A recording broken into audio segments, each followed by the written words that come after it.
Sorry if you hear my kid crying in the background. I tried to get him to sleep, so I left him with his mother. I'll be trying to make this quick.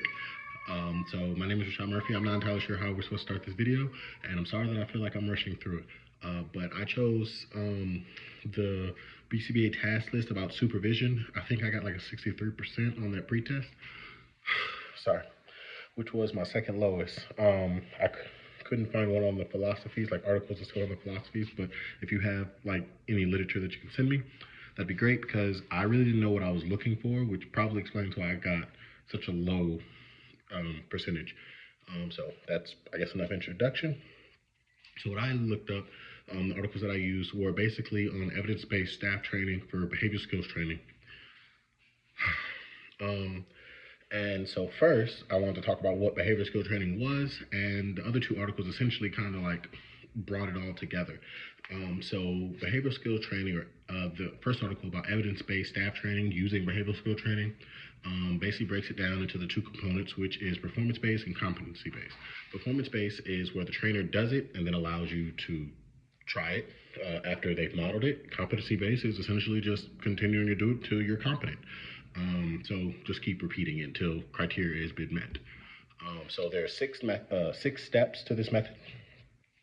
First, you describe what the behavior is or what the skill is that the trainee is supposed to accomplish. Then you write it down so they can see it. Basically, you operationally define it. Then you demonstrate it, the skill. You model it for them, and then you let them practice it. After they've practiced, you give them feedback, and then you just keep repeating it until mastery criteria has been met. So after that, the other one I went into was telehealth, like how telehealth supervision is still relevant for treatment and how it can still work. Essentially, it works the exact same way as in person. You basically write everything out. Like you can write the behavior plan or the lesson plan or whatever you want to call it. You establish what it'll look like. Like if you're doing receptive ID, receptive action, and stuff like that, and you can write it down in multiple steps. Like make sure the client is established with ready behavior, and then you can write what that looks like. Hands in your lap, shoulders facing forward, right? Like you might say something like they're looking at you when you're starting, stuff like that. Then you talk about how. And once again, then you can supervise via telehealth or digitally, or obviously all this can also be written down, sent inside of a CRM, like Central Read Catalyst and stuff like that. Then you explain like, oh, after you establish it, you wait for it, the ready behavior, then you present the stimuli, whether it's a card or the SD of clap hands, what have you. You state the specific SD. Once they use prompt hierarchy, then if they accomplish it, they get reinforcement. You don't reinforce incorrect responses. Continue conducting trials. Follow the reinforcement schedule, right? And you can write all this stuff out. You can supervise it, and once again, this also goes hand in hand with behavioral skills training and stuff like that. Them implementing the skills that you're teaching them to be a successful RBT or technician. And then and I'm trying to go through this because I only have like a minute left, and I wasted 30 seconds, so I'll probably take that out in consideration.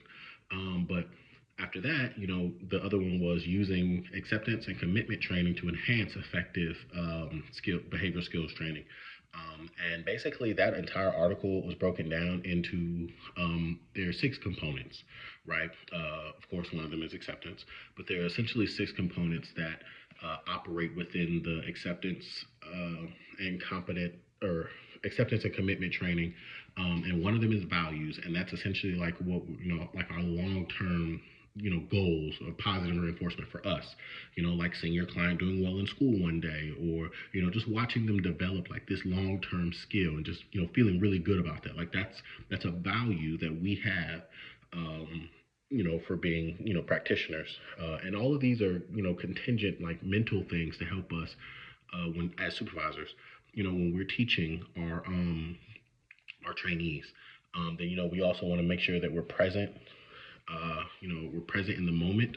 We're focusing on the client, the trainee, instead of, our private events like, dang, am I being too rough with them? Am I correcting them too much? Are they going to quit because I'm, pushing them too hard, right? We want to focus on the thing that matters, like the client, and, making sure that we are training them to perform effective treatment.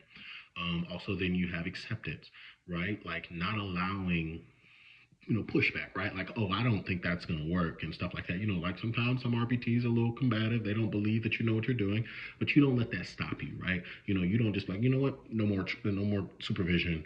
I'm not going to train you. I'm not going to teach you how to do this. You still show up because you have to accept that sometimes training may be aversive for you.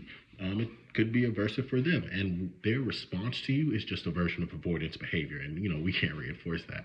Um, we also have to maintain committed actions, which is basically focusing on the success of the child. I'm sorry, focusing on why we're trying to train the individual, which is because we want the success of the child. So instead of saying, you know, I really want the child to do well, no, not instead, but you would focus on saying like things like, I want the child to do well. So because of that, I need to make sure the trainee does well. I'm kind of going over the time, so I'm going to wrap up. But all of this kind of goes hand in hand of like how behavior skill training, and it's apparently one of. And I was interested in reading all these because it goes hand in hand in how effective it is for training any RBT. There's a bunch of different methods, and like I said, I'm over my time, so I can't really go too deep into it. But they have like one trainer that trains everybody, or like you have like leads who can train like small groups of people and stuff like that. So I thought that was fairly interesting, but and I didn't know any of this. And once again, that's probably why I was my second lowest score. So thank you, and I hope that explains that. I gotta get my kid. So.